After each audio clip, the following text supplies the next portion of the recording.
All right, let's get right into it. We're going to talk about something that really shapes the look and feel of your community, zoning.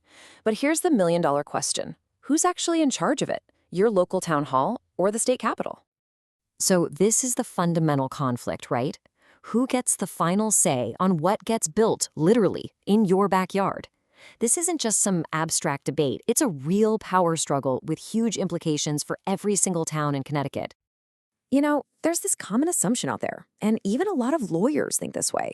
The thinking goes, well, towns are just subdivisions of the state, so of course the state government gets to call all the shots. And on the surface, that makes a lot of sense, right? But, and this is a big but, what if that's not the whole story?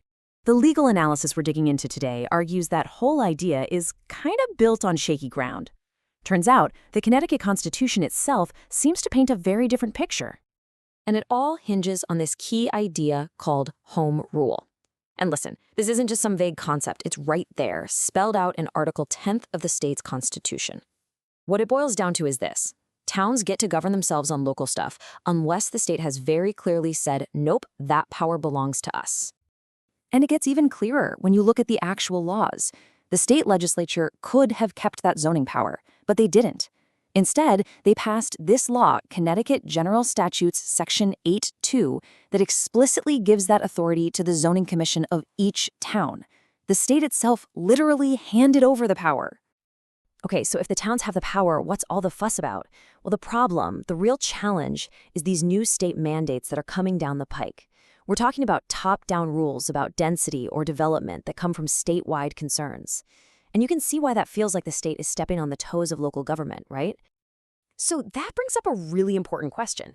If the law seems to favor local control, how in the world can the state actually enforce these big mandates? What's their leverage? Well, it usually comes down to one thing: money.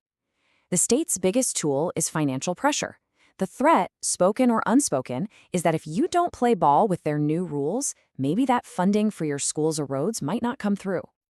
So what's a town to do? How do you push back against that kind of pressure?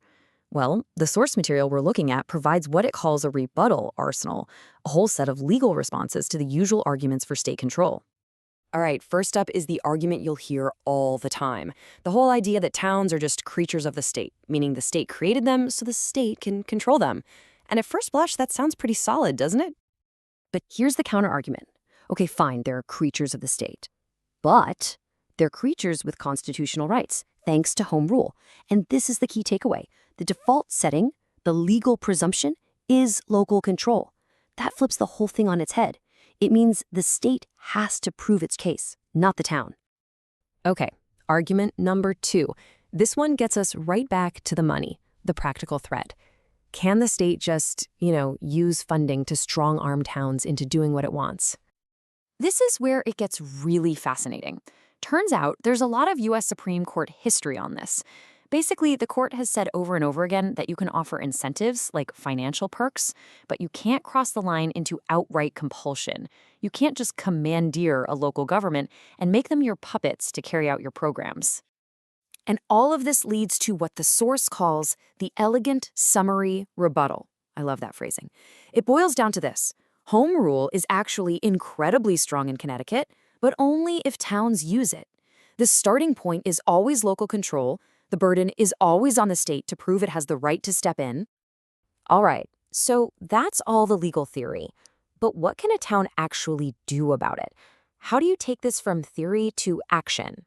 The material lays out a really clear 3-step game plan. First, you've got a proclamation. Think of it as planting a flag, a symbolic public statement. Next, you can level up to a resolution. Now we're talking about a formal vote by the town's leaders, making their stance official. But the real power move? Step 3, an ordinance. This isn't just talk. This is an actual binding local law that puts the town's constitutional right to control zoning down in black and white. So when you put all this together, the law, the arguments, the action plans, it really comes down to a choice, a fundamental choice that every single community in Connecticut is facing right now. And you can really see the 2 paths laid out here. On one hand, you've got the state-directed route, top-down planning, one-size-fits-all rules for everybody. And on the other hand, you've got the locally determined path, where decisions are made by the people who actually live in the community, shaping growth to fit their town's unique character. And at its heart, this is really a conversation about accountability. Who do local leaders work for? According to this argument, it's the residents who put them in office, not the folks at the state capitol. So let's leave it here. After looking at all the legal ins and outs, it all comes back to one simple but really powerful question. Who should get to decide what your community looks like in the future? Is it a centralized authority, or is it the people who call that community home? That's the question on the table.